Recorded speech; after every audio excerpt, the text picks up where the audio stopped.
अस्सलाम वालेकुम, hello everyone, good evening, welcome back to my channel. तो आज हम इंजीनियरिंग मैकेनिक्स के रेजोल्यूशन ऑफ फोर्स के टॉपिक के रिलेटेड एक और न्यूमेरिकल को सॉल्व करेंगे जिसकी स्टेटमेंट यहाँ पर हमारे पास है। तो आइए हम इसको सबसे पहले अंडरस्टैंड करते हैं। Two forces F1 and F2 act on the screw eye. दो फोर्सेज है हमारे पास और ये एक स्क्रू आई है, इसके ऊपर एक्ट कर रही है। If the resultant Fr as a magnitude of 150 pound determine the magnitude of F2 and its coordinate direction angles। अब यहाँ पे थोड़ा सा ऑपोजिट है क्वेश्चन को और इसीलिए हमने इस न्यूमेरिकल को कंसिडर किया क्योंकि ये थोड़ा सा ऑपोजिट है। जो जनरल न्यूमेरिकल्स होते हैं उसमें हमें टू फोर्सेज कह के उसका रिजल्टेंट फाइंड आउट करना होता है और फिर उसका मैग्नीट्यूड और कार्टेशियन वेक्टर नोटेशन। बट यहाँ पर हमें मैग्नीट्यूड रिजल्टेंट का मैग्नीट्यूड गिवन है विच इज़ मैग्नीट्यूड 150 पाउंड।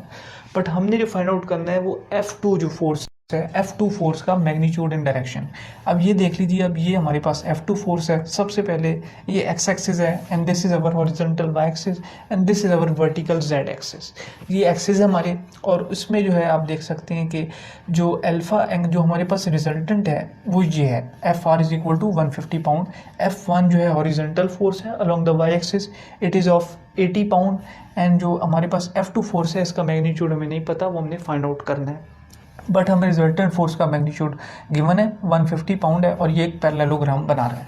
इसके बाद जो हमें फर्दर चीज़ गिवन है वो एंगल्स का हमें पता है कि ये एंगल हमारे पास देख लीजिए आप कि रिजल्टेंट फोर्स का वाई एक्सिस के साथ 130 डिग्री है एंड रिजल्टेंट फोर्स का जेड एक्सिस के साथ जो गैमा है वो हमें नोन नहीं है बट जो एक्स एक्सिस के साथ है 120 डिग्री। तो फ्रेंड्स नेक्स्ट अभी जो पहला स्टेप है हमारे पास वो हमने गैमा एंगल को फाइंड आउट करना है विच इज़ दिस एंगल। बट इससे पहले हमें बीटा एंगल को फाइंड आउट करना है।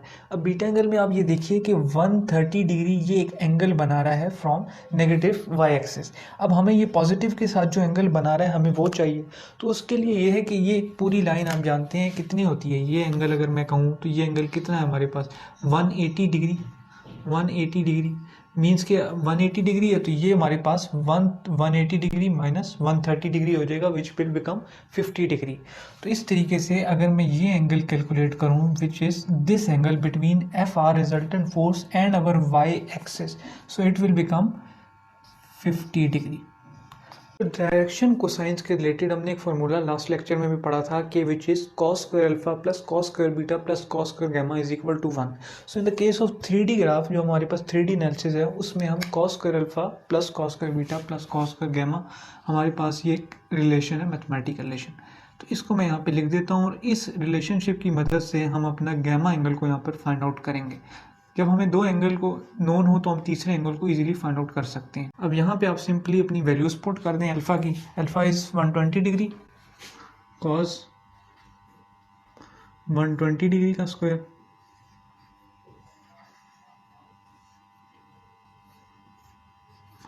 प्लस कॉस बीटा हमने फाइंड आउट कर लिया था which is our 50 degree angle, 50 degree.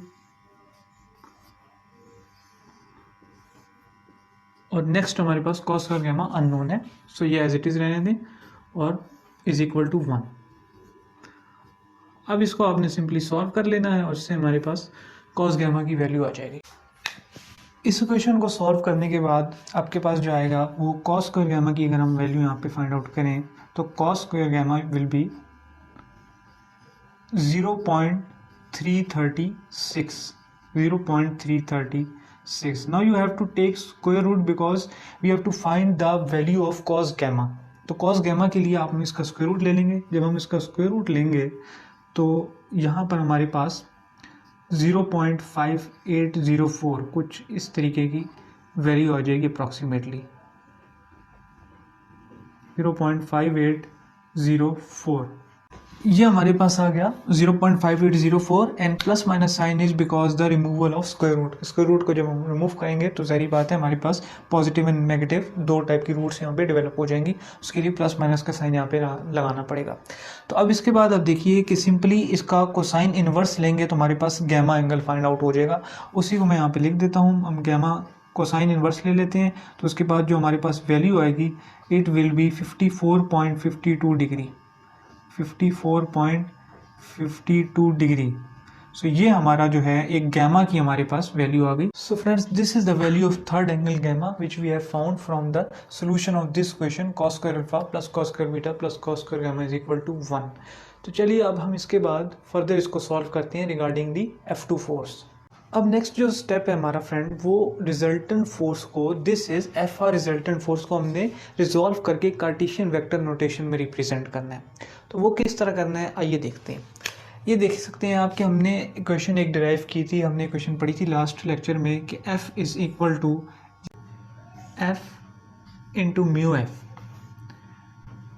अब यहाँ पर ये बात समझने की है कि this F is representing the vector F, ये हमारे पास वेक्टर F है, and this is our magnitude F, ये हमारे पास जो रिजल्टेंट फोर्स का या फोर्स का मैग्नीट्यूड है वेक्टर का, ये उसको रिप्रेजेंट कर रहा है। And what is this UF? It is a unit vector, it is a unit Cartesian unit vector जो कि रिजल्टेंट फोर्स की डायरेक्शन में उसको रिप्लेस कर रहा है। तो इसके लिए हमने जो इक्वेशन देखी थी F vector is equal to F, ये हमारे पास मैग्नीट्यूड है, UF जो है हमारे पास cos alpha i plus cos beta j plus cos gamma के यूनिट वेक्टर होता है। तो इसी को मैं यहाँ पर इससे रिप्लेस कर देता हूँ। It is cos alpha i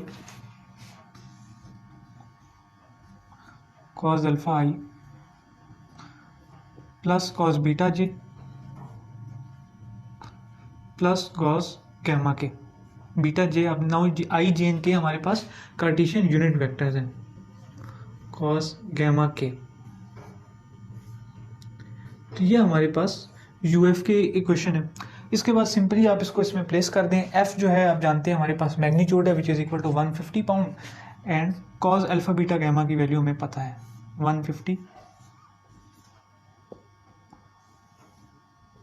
cos alpha हमारे पास 120 डिग्री, और जो i j के हैं उनको आप सेम एज इट इज रहने दें, plus cos beta is our 50 degree, we already found 50 degree, j as it is आ जाएगा, प्लस cos गैमा के, एंड गैमा इज 54.52 डिग्री, वो भी हमने फाइंड आउट कर लिया के। सो ये गाइज हमारी पूरी एक इक्वेशन बन जाती है जिसको हम सॉल्व करके F वेक्टर F को फाइंड आउट कर सकते हैं। वो ये देख सकते हैं FR is equal to -70i, ये पूरा 150 into cos 120 degree, answer -70i plus 96.42 j। i j and k जो है हमारा कार्टेशियन वेक्टर्स हैं, वो एज इट इज हमने कार्टेशियन वेक्टर रिप्रेजेंटेशन में साथ ही लिखने हैं because of its notation. And ये 150 cos 54.52 डिग्री के हमारे पास हो जाएगा 87.06। तो इसको आपने खुद न्यूमेरिकल कैलकुलेटर पे सॉल्व कर लेना है और उसमें इसकी वैल्यूज़ निकाल लेनी है 80.06 के। तो ये गाइस इस तरीके से हम सिंपली किसी भी रिजल्टेंट फोर्स या किसी भी वेक्टर फोर्स को हम रिजॉल्व कर सकते हैं और उसको कार्टेशियन वेक्टर रिप्रेजेंटेशन में रिप्रेजेंट कर सकते हैं। अच्छा फ्रेंड्स, अगर हमने इसको अब हमने रिप्रेजेंट करना है तो उसके लिए यहाँ पर हमारे पास करली ब्रैकेट्स और braces, curly brackets which are also called braces, वो हमें यहाँ पर प्लेस करनी होंगी to for the complete representation of Cartesian vector. तो ये आपको याद रखना होगा कि करली ब्रैकेट्स का हमें यूज़ करना होगा ब्रेसेस का। तो यहाँ पर मैं ब्रेसेस को प्लेस कर देता हूँ, ये देख देते हैं ये ब्रेसेस हमारी। एंड इसके बाद हमारा जो यूनिट है फोर्स का विच इज़ पाउंड, तो वो पाउंड को भी हमें यहाँ पर लिखना होगा। So then it will become the complete representation of a Cartesian vector FR resultant force. So next friend, आप ये देखिए रिजल्टेंट फोर्स की जो रिप्रेजेंटेशन है वो हमने यहाँ पे लिख दी, बट हमें F1 फोर्स को भी यहाँ पे रिप्रेजेंट करना है कार्टेशियन वेक्टर की फॉर्म में। इसके लिए आप ये देखिए, ये हमारे पास I, J and K 3D में हमारे पास कार्टेशियन वेक्टर्स हैं। तो ये फोर्स चूंकि अलॉन्ग द y एक्सिस है तो इसके I और K कंपोनेंट्स यानी कि x एंड z के कंपोनेंट्स जीरो होंगे। सो ओनली J कंपोनेंट हमारे पास आएगा which will be F1 is equal to 80 J pound. It will be our vector representation. इसी को मैं यहाँ पे लिख देता हूँ, F1 is equal to 80 J and similarly curly brackets, braces आपने लाजमी प्लेस करने हैं जब भी कार्टेशियन वेक्टर रिप्रेजेंटेशन हो, ब्रेसेस आएंगे curly brackets, and unit is also pound force this. Next friends, resultant force क्या होता है? F R is equal to F one plus F two, F one और एफ टू का addition. तो उसी चीज़ को मैं यहाँ पे लिख देता हूँ। उसके बाद हम एफ टू की Cartesian vector representation find out करेंगे। एफ टू को हम रिजॉल्व कंपोनेंट्स में फाइंड आउट करेंगे। तो F R is equal to F one plus F two, F one plus F two, ये आपके पास आ गया। अब ये देख लीजिए कि एफ आर का हमें पता है, एफ वन भी हमें नोन है, ओनली एफ टू हमें अननोन है। तो इसे सिंपली आप यहाँ पे वैल्यूज पुट कर दें। मैं यहाँ पे वैल्यूज पुट कर देता हूँ। It is -75 I Cartesian vector साथ आएंगे, प्लस 96.42 जे, 96.42 जे और प्लस 87.05 के, 87.05 के। ये हमारे पास रिजल्टेंट फोर्स हो गई and is equal to F one कितना है? 80 J, again curly brackets 80 J, and then F two is unknown. So ये फ्रेंड्स आप देख सकते हैं हमारे पास F2 की इक्वेशन है। तो इस तरीके से हमने F R is equal to F one plus F two के फॉर्मूले से फाइंड आउट किया। अब ये हमारे पास वेक्टर है। Now we have to find the magnitude of the force F2। तो मैग्नीट्यूड के लिए क्या है? सिंपल कि एक्स एक्सिस, वाई एक्सिस और जेड एक्सिस के जो कंपोनेंट्स हैं उसको आप एडअप कर लें। Square root F X square plus F Y square plus F Z square whole square root आ जाएगा। तो वही चीज़ हम यहाँ पे फॉर्मूला अप्लाई करके मैग्नीट्यूड को फाइंड आउट कर लेते हैं। This is our vector force F2. Now to find the magnitude of the force F2, we have to use the formula which is F2 is equal to square root, whole square root का use करेंगे आप, fx square, fx, अब इसको हम 2 से represent कर देंगे, fx 2 का होल स्क्वायर प्लस fy 2 का whole square plus F Z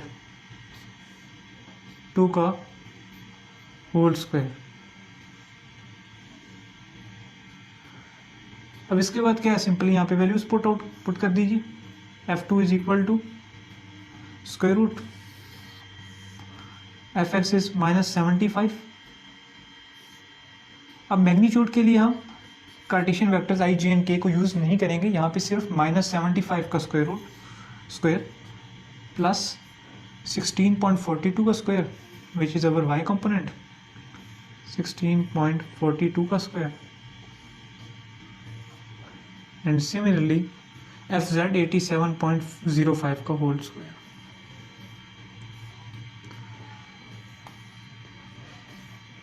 ये हमारे पास स्क्वायर, तो ये स्क्वायर रूट के अंदर। तो इस तरीके से हम इसको अब सॉल्व करेंगे तो F2 का मैग्नीट्यूड हमें नोन हो जाएगा। हमारे पास आ जाएगा F2 is equal to 116.07 pound. अब जब आप इसको राउंड ऑफ करेंगे तो it will come approximately 116 pound. So our F2 will be 116 pound in magnitude. अब ये देखिए friends, it is the magnitude of the force F2। अब यहाँ पर हमने ये इस पार्ट तक तो सॉल्व कर लिया कि हमें magnitude, determine the magnitude of F2, यानी कि फर्स्ट पार्ट तो हमारा सॉल्व हो गया। सेकंड जो पार्ट है and its coordinate direction angles, यानी अब हमें फोर्स F2 की coordinate direction angles which are alpha, beta and gamma, ये भी फाइंड आउट करने हैं। और वो किस तरह से करने हैं वो आप जानते हैं, cos alpha is equal to F X divided by F. So now guys, coming towards the last step, we have to find the coordinate direction angles of alpha, beta and gamma of force F2. तो ये देख लीजिए आप, ये vector है and this is its magnitude F2। And now अब हम cos alpha direction cosines को अप्लाई करते हैं। First of all cos alpha is equal to F X 2 divided by F2। तो ये हमारे पास इस तरह से आ जाएगा। अब यहाँ पे आप देखिए इट इज -75 और ये कितना है हमारे पास F2 complete 116 pound. It is cos alpha.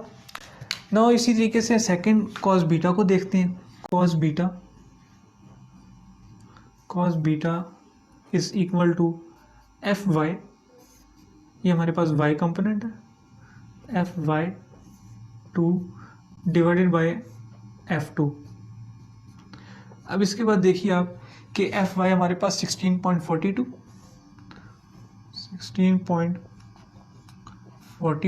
Divided by F two कितना है 116 पाउंड। पहले हम यहाँ पे इनकी इक्वेशंस लिख देते हैं, फिर इसको सॉल्व कर लेंगे। Similarly cos gamma will be cos gamma is equal to fz2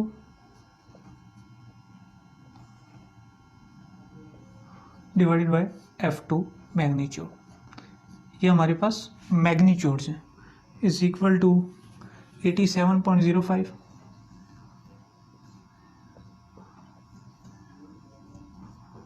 divided by 116। So ये गाइज हमारे पास तीन इक्वेशंस बन गई, cos alpha, cos beta and cos gamma की। अब सिंपली आपने ये रेशियोज फाइंड आउट करनी है और इनका कोसाइन इनवर्स फाइंड आउट करना है, जिससे हमारे पास तीनों कोऑर्डिनेट डायरेक्शन एंगल आ जाएंगे।